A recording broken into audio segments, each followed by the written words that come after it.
हरे Krishna, Radhe Radhe friend. आप सभी को अन्नपूर्णा जयंती की ढेर सारी शुभकामनाएं फ्रेंड। तो आज हम जानेंगे कि अन्नपूर्णा जयंती हम किस तरह से मनाएंगे।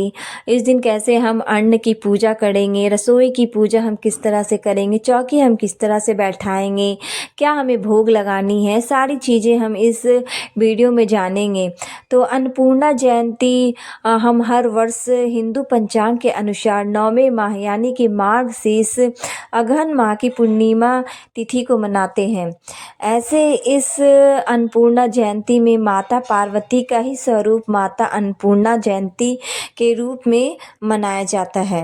अन्नपूर्णा जयंती में माता पार्वती की आराधना की जाती है। जो भी जातक इस दिन देवी माँ की पूर्ण भक्ति और श्रद्धा व विश्वास से माता पार्वती की पूजा करते हैं, वो उसके अनुसार जीवन में कभी भी अन्न धन की कमी नहीं होती है। अन्नपूर्णा जयंती के दिन सुबह सूर्योदय से समय उठकर स्नान करके पूजा का स्थान और रसोई को अच्छी तरह से साफ कर लेनी है। गंगा जल छिड़क कर इसके बाद हल्दी, कुमकुम, अक्षत, पुष्प आदि से रसोई के चूल्हे की पूजा करें। फिर माँ अन्नपूर्णा की प्रतिमा को किसी चौकी पर स्थित करें और फिर एक सूत धागा लेकर 17 गांठें बांध लें। ऐसे बोला जाता है कि 17 गांठें बांध कर वहाँ अन्नपूर्णा माता या पार्वती माता के सामने आपको रख देनी है। उसके बाद उसे फूल अक्षत चढ़ाकर उसे फिर पूजा कर कर उसे उठाकर उस धागा को प्रणाम करके और अक्षत फूल और उसके बाद जो जल होते हैं जल समर्पित कर कर उससे उठाकर घर के पुरुष के दाएं हाथ पर जबकि महिलाएं के बाएं हाथ पर कलाई पर बांध दे। वही पूजन के बाद किसी गरीब को अन्नदान दे दे या पूजा आप घर के रसोई में कर ले। तो पूजा करने के लिए सबसे पहले आप चौकी बिछा ले, उसमें लाल या पीले कलर का आप कपड़ा ओढ़ा ले। अगर आपके पास लाल कपड़े नहीं हो तो आप पीले कपड़े से भी रखकर उसमें पूजा कर सकते हैं। पीले कपड़े रख ले, उसके बाद उसके ऊपर अक्षत का आसन बिछा ले। अक्षत का आसन बिछाने के बाद आप तस्वीर रखें। आपके अन्नपूर्णा माँ की तस्वीर नहीं है तो आप माता पार्वती का तस्वीर भी हो शंकर भगवान के साथ, तो उसके साथ भी आप पूजा कर ले। उसमें गणेश जी हो तो आप गणेश जी ना भी बैठाएं तो चलेगा, क्योंकि उसमें गणेश जी है तो उसकी सबसे पहले आप पूजा कर ले। उसमें आप तिलक लगाएं। उसके बाद तिलक लगाने के बाद गणेश जी को सबसे पहले आपको तिलक लगानी है। तिलक लगाने के बाद शंकर भगवान को आपको चंदन से तिलक लगाकर माता पार्वती को सिंदूर लगाएं। माता पार्वती को सिंदूर लगाने के बाद आप गणेश जी को कलावा रूपी आप वस्त्र पहनाएं। फिर वस्त्र पहनाने के लिए वहाँ पे आपको कलावा रख देनी है। उसके बाद शंकर भगवान माता पार्वती को आप कलावा रूपी वस्त्र पहनाएं। वस्त्र पहनाने के बाद उसके बाद माता की आराधना करनी है। उसके बाद गणेश जी को आप जनेऊ अर्पित करें।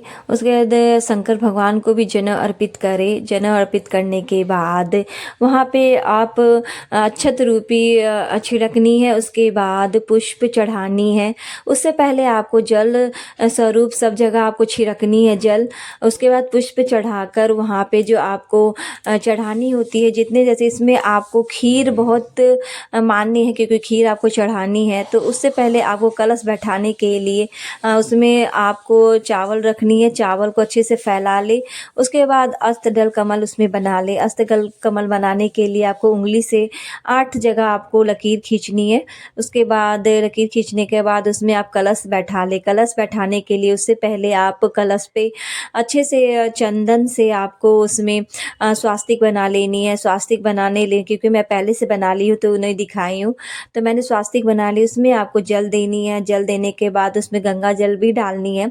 तो जल देने के बाद ही आपको गंगा जल डालनी होती है, तो वो गंगा जल के समान जल हो जाता है। उसमें आपको कौड़ी हो गया, फिर सिक्के हो गए, फिर गांठ जो होते हल्दी के गांठ, अगर हल्दी के गांठ नहीं है तो आप उसमें पाउडर होते हल्दी के वो आपको डाल लेनी है। उसके बाद उसमें सुपारी डालनी है। सबको सुपारी डालने के बाद सबको अच्छे से चंदन उसमें छिड़क लेनी है। उसके बाद चंदन छिड़कने के बाद उसमें आपको चावल भी थोड़ी सी डालनी है, क्योंकि माँ अन्नपूर्णा की पूजा हो रही है तो उसमें चावल ज़रूर छिड़कनी है, अन्न ज़रूर छिड़कनी है। अगर आपके पास चावल है तो ठीक है, नहीं तो आप उसमें जो धान होती है, धान क्योंकि अन्न का पूजा हो रहा है तो धान विशेष कर महत्व है। तो आप उसमें धान रख ले, उसके ऊपर छिपली में मतलब एक छिपली रख ले, उसके ऊपर धान रख ले, धान के ऊपर आपको दिया जला लेनी है, घी की दीपक आपको जला लेनी है सबसे पहले और साक्ष्य मानकर अग्नि का साक्ष्य होना ही चाहिए। कोई भी आप चौकी बैठा रहे हो, किसी चीज़ का भी पूजा कर रहे हो तो आपको सबसे पहले दिया जला लेनी है, अग्नि का साक्ष्य मान लेनी है।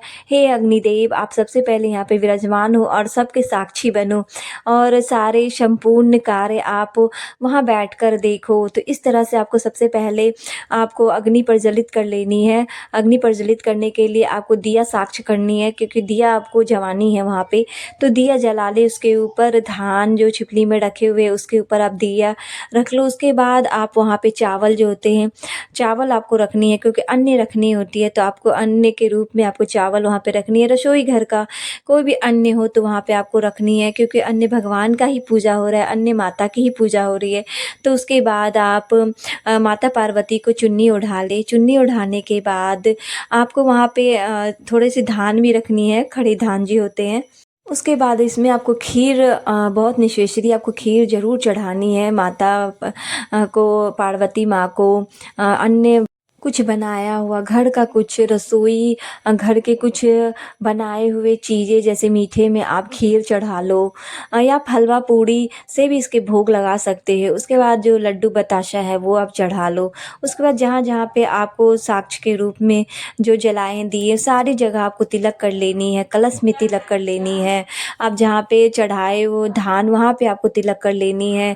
फिर उसके बाद दिए में तिलक कर लेनी है। आप जहाँ पे अनाज चढ़ाए हो, खीर चढ़ाए हो, लड्डू बतासे जहाँ चढ़ाए हो, सबको आपको तिलक कर लेनी है और सबको प्रज्वलित कर ले लिए है माता के सामने। आपको वहाँ पे साक्ष्य कर लेनी है कि हे माँ, मैं ये आपको चढ़ा रही हूँ, आपको समर्पित कर रही हूँ।